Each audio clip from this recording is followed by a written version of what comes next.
அன்பானவர்களே, ஆண்டவராய் இயேசு கிறிஸ்து உங்களை நேசிக்கிறார். நீங்கள் அவரை நேசிக்கிறீங்களா? நீங்கள் வேதத்தோட எவ்வளவு நேரம் எவ்வளோ கருத்தாக படிக்கிறீங்க, அது நீங்கள் எப்படி அவரை நேசிக்கிறீர்கள் என்பதை காட்டுகிறது. ஜெபத்திற்கு எவ்வளோ நேரம் கொடுக்கிறீர்களோ அது நீங்கள் ஆண்டவராய் இயேசுவை நேசிப்பதின் ஒரு அளவீடாய் நாம் பார்க்க முடியும். இன்றைக்கு நாம் இயேசு கிறிஸ்து குருடருக்கு பார்வை அளித்தது, குறிப்பாக இயேசு பர்த்திமேயு என்னும் குருடனுக்கு பார்வை அளித்தார். பர்த்திமேன்னு சொன்ன உடனே சாலையில் அல்லது வீதியில் உட்கார்ந்து பிச்சை கேட்டு கொண்டிருந்தவன் என்று தான் நாம் கேள்விப்பட்டிருக்கோம். நிறைய பேர் வல்லமையாக பிரசங்கம் பண்ணுறாங்க, ரொம்ப சந்தோஷம், அநேகர் தொடப்படுறாங்க. அப்போ அவன் கேள்விப்பட்டான் இயேசு இந்த பக்கம் போகிறாருன்னு, அவ்வளோதான் கேள்விப்பட்டான். கண் பார்வை இல்லாதவங்களுக்கு சில காம்பன்சேட்டரி சென்சரி ஒர்க் பண்ணும், நிறைய கண்டுபிடிக்கிறதுக்கு. கண்ணே தெரியாட்டி அவங்க மற்றதில் ரொம்ப நல்ல திறமை பெற்றவங்களாக இருப்பாங்க. புதுசாக ஒரு சத்தம் கேட்டவுடனே என்ன சத்தம் வேறு மாதிரி இருக்குன்னு கேட்டவுடனே அவன் கேட்குறான். சொல்கிறாங்க இயேசு போகிறாரு. உடனே பாருங்கள், ஆண்டவரே தாவீதின் குமாரனே அப்படின்னு கூப்பிட்றான். அவனுக்கு பார்வை இல்லாவிட்டாலும் தேவனுடைய வெளிப்பாடு இருந்தது, பார்க்கவே முடியாது. ஆனால் பேரை சொல்லி அவருடைய ஜீனியாலஜி, அவருடைய ப்ரொஃபைல் அது சொல்கிறான். பார்த்தீங்களா? அப்படி தான் கவனிக்கணும் வாசிக்கும்போது.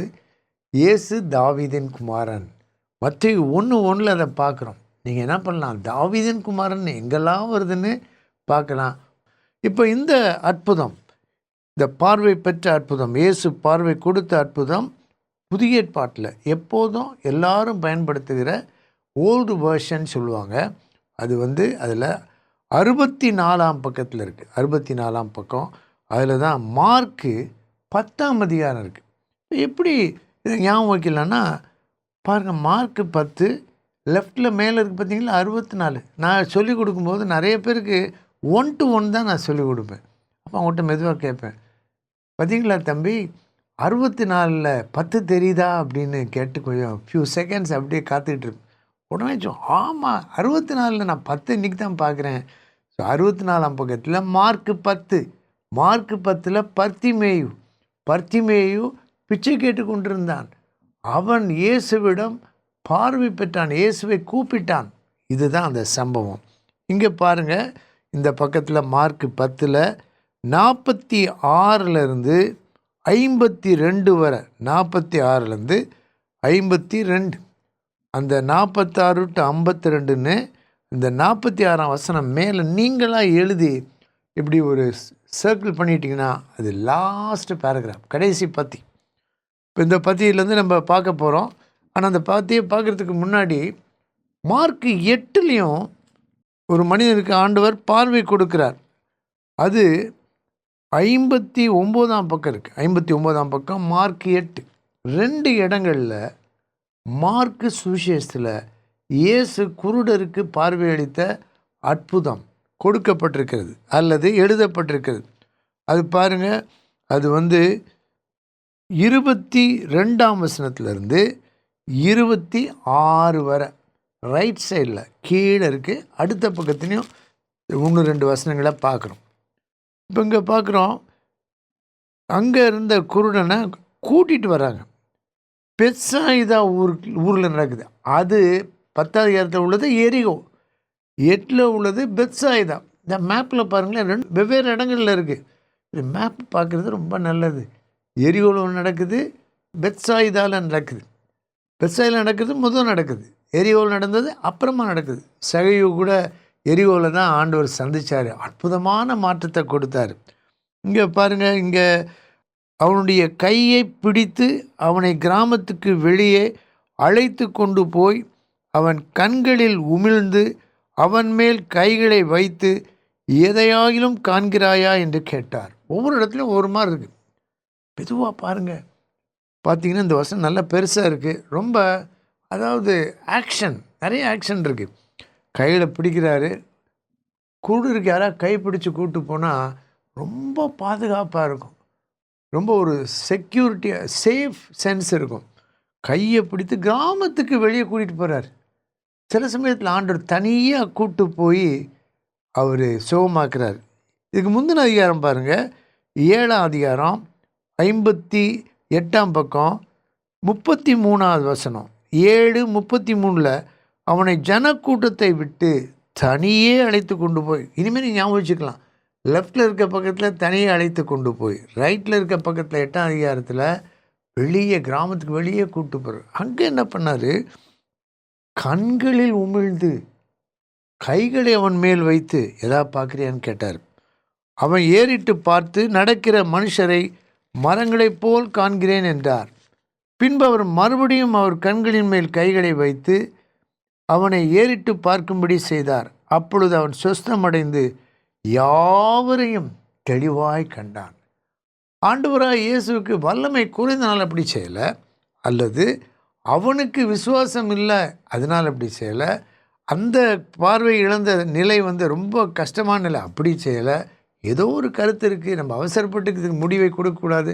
ஆனால் எப்படி ஆண்டவராய் இயேசு அவனுக்கு ஒரு தனிப்பட்ட கரிசனையோடு பாருங்கள், 2 முறை அவன் கண்களில் கை வச்சிருக்கிறாரு, உமிழ்ந்து கைகளை வைத்தார், திருப்பியும் கேட்குறாரு.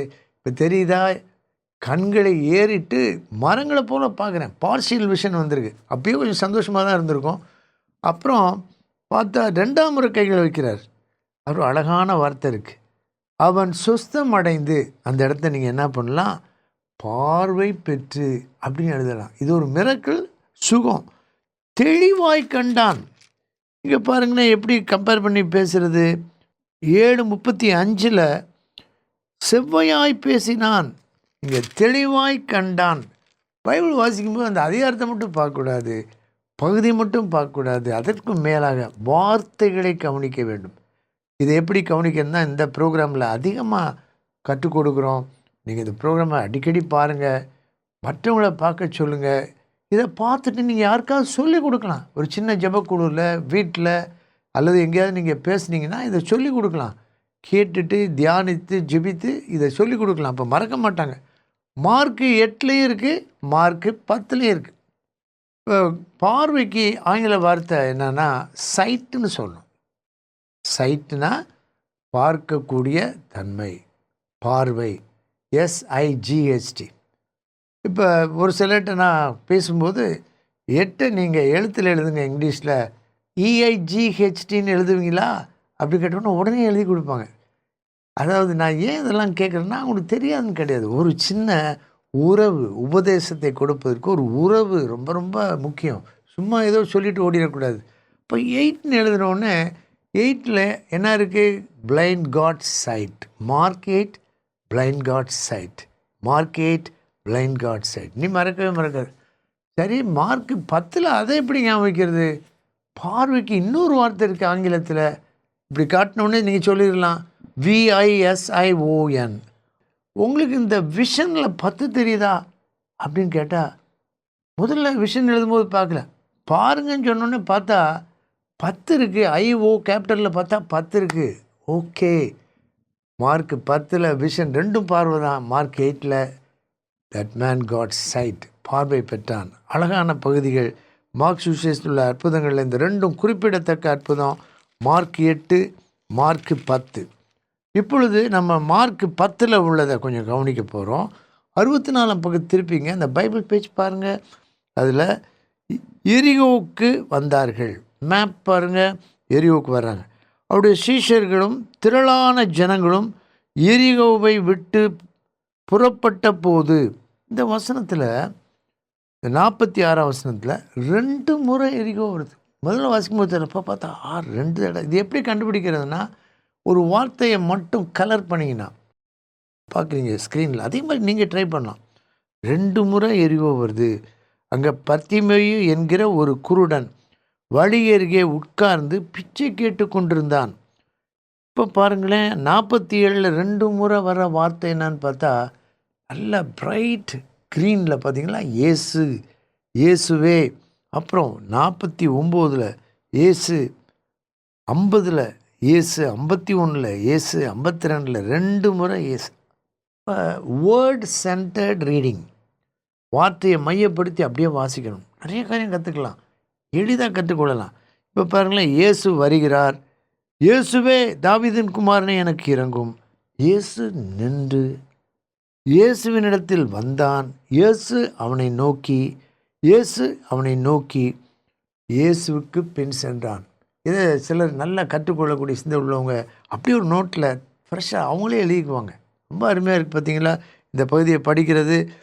இப்போ பர்த்திமேயு, அவங்க அப்பா பேர் என்னன்னு கேட்டால் திமேயு. பர்த்திமேயிலே திமேயு இருக்குது பார்த்தீங்களா. ஒரு தம்பிக்கு ஜான், அவங்க அப்பா பேர் பால்னு வச்சுக்குவோம். எப்படி எழுதுவாங்கன்னா ஜான் பால்ன்றது சர்நேம். அதே மாதிரி பர்த்திமேயு.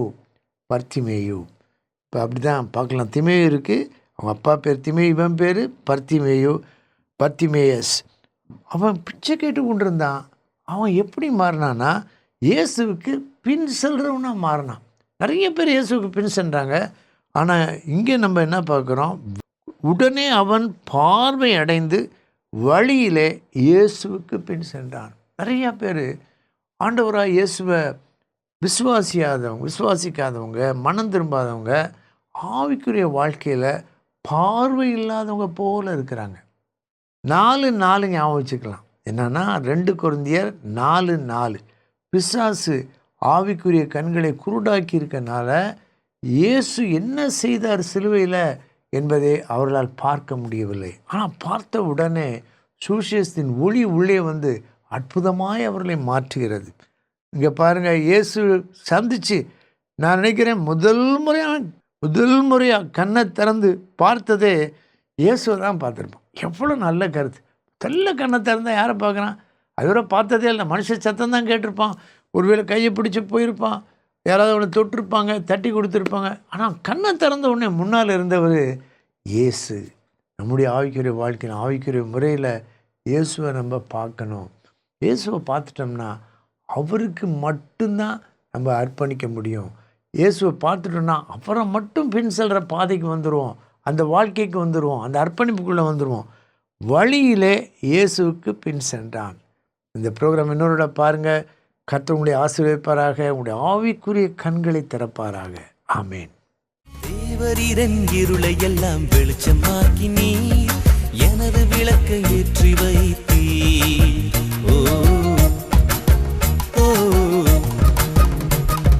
தேவரீரன் இருளை எல்லாம் வெளிச்சமாக்கி நீர் எனது விளக்கை ஏற்றி வைத்தீர்.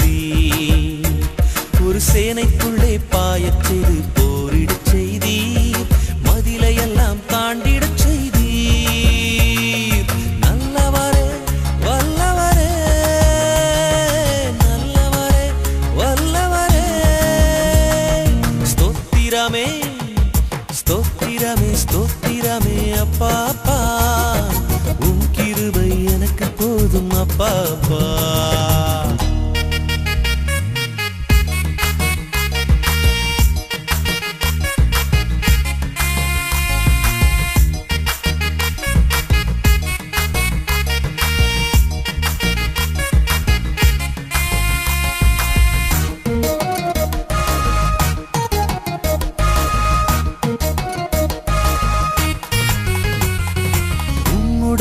வலக்கரத்தால் என்னை தாங்கி நீர், உம் காருண்யத்தால் பெரியவனானேன்.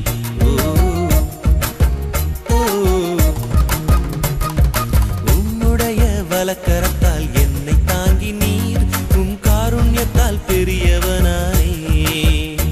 நான் செல்லுகின்ற பாதையெல்லாம் அகலமாக்கி நீர், வழுவாமல் நடந்து செல்கிறேன்.